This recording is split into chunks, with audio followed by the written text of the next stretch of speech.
Be sure to subscribe to GlobeTrotting. Over 70% of viewers are unsubscribed, and if you hit that button, it will help the channel grow. Despite some calls for a new version of the Boeing 767 or claims that the aircraft is returning in a new form, it won't be. But why is that? The 767 is still an aircraft that is used today. It's considered versatile, and many would argue it is an excellent platform to build upon. It's also had a very historic stay in our industry.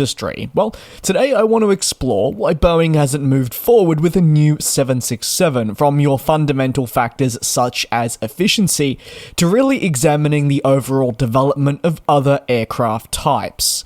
Let's begin with the current market. This market features several next-generation aircraft types.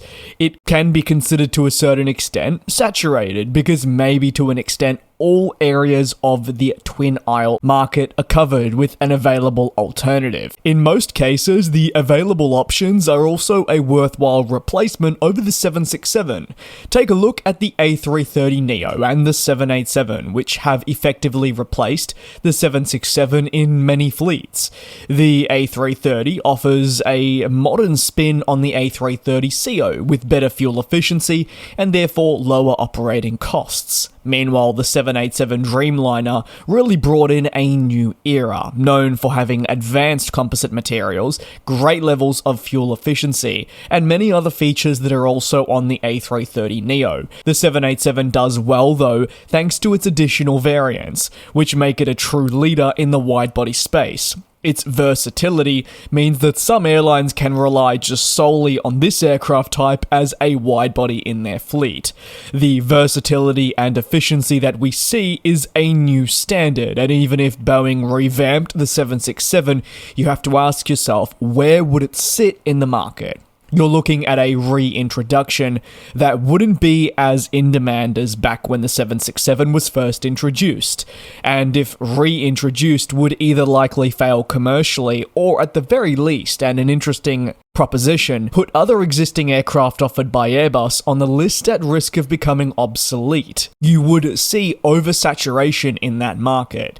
If a new aircraft is so desperately required, say in a similar capacity or revisiting an old aircraft type, you have seen many look towards the 757, which lacks a true modern successor. Several companies have called for a successor to no avail, but the demand for this aircraft type has been stronger than that of, say, a 767. Furthermore, for Boeing to move ahead with a new version of the 767, the related costs would be astronomical and likely not worth the overall investment for the returns expected.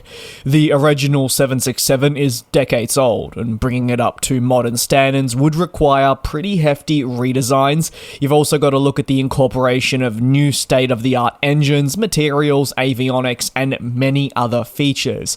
This costs money. It takes a lot to bring it back up to the current efficiency and therefore emission standards. Boeing would need to also re-establish its production line for the 767, which means finding space for manufacturing and allocating those resources to a job just like any new aircraft program, even if it is just a simple re-engine. This retooling process would also divert attention away from other projects at Boeing and existing aircraft types that need all the attention they can get right now. Why is that? Well, it's because of Boeing's current state of affairs, which really does further complicate the feasibility of a new 767 project. Boeing has faced financial challenges in recent years, including the costs related to the MAX crisis, the impacts of the global pandemic, and now it's in its next crisis as fallout of the door blowout incident unveils far more deep-rooted issues.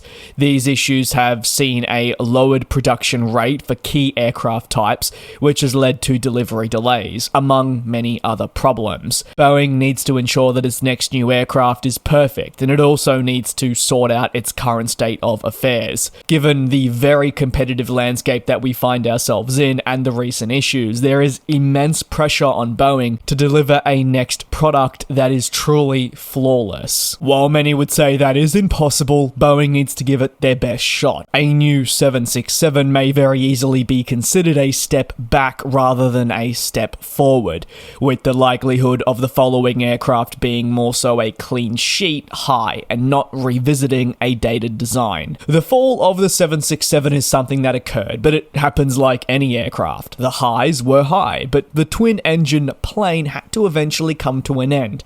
This comes after a fantastic career where it really redefined what it meant to have two engines and enabled it to travel the world. However, with time, due to efficiency concerns and, as I said, the continued emergence of better alternatives, paired with what is going to be an aging global fleet, more and more airlines were moving away from this aircraft.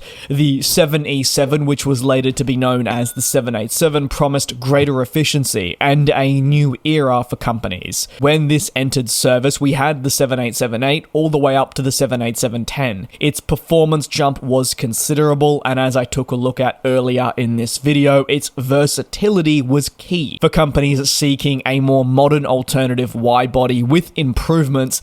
Investing in the 787 was considered to be worthwhile for many, and if it wasn't, well, they had other smaller alternatives. Yes, that middle of the market sector has been a bit of a grey area, but most companies decided to either go one way or the other. If Boeing did move forward with a new 767, however, there was some very brief talk towards the end of the 2010s regarding studying a 767X freighter that could have been even then adopted as a passenger variant to extend the life of this aircraft in the short to medium term, as per Flight Global. Of course, Boeing needs to study absolutely every alternative. It doesn't mean that they will go ahead. Take a look at the many concept aircraft through the years, whether it be a 777 trijet, a 747 trijet, or something in between. Really, we're looking at a new aircraft that would face challenges in its market positioning. A new 767 would occupy a space that some would argue is too uncomfortably close to the 787, and airlines would just likely lead towards the Dreamliner. So, is there really demand for a new 767? I'd love to hear your take down below. There's also considerations such as the regulatory hurdles and really a timeline for release, which has only gotten more complicated in the last half decade. Delays in the entry into service for new planes isn't abnormal. However, when you take a look at the 777X and other MAX jets, well, their entry into service has been pretty prolonged, now to the point where airlines have begun to vent their frustrations publicly. Furthermore, if Boeing can't get these planes in the air, considering the timeline for a new 767, well, it's a little bit tough, and it's safe to assume that they probably missed the boat if they really wanted to move ahead with a new 767.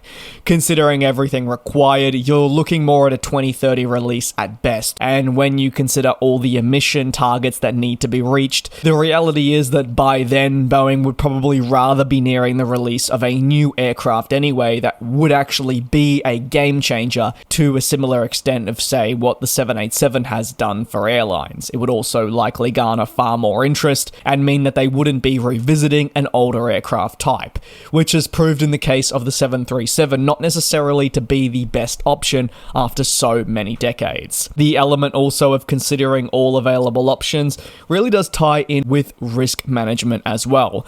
Boeing would need to study the risks and rewards of a new 767, and the risks likely do outweigh the rewards, and in the case of Boeing, many other things internally need to be prioritized. Do you believe Boeing not moving ahead with the 767X or 767 MAX, however you'd like to describe it, was the right decision? Or do you believe it is a missed opportunity in the Boeing portfolio? Maybe though there's a better alternative out there.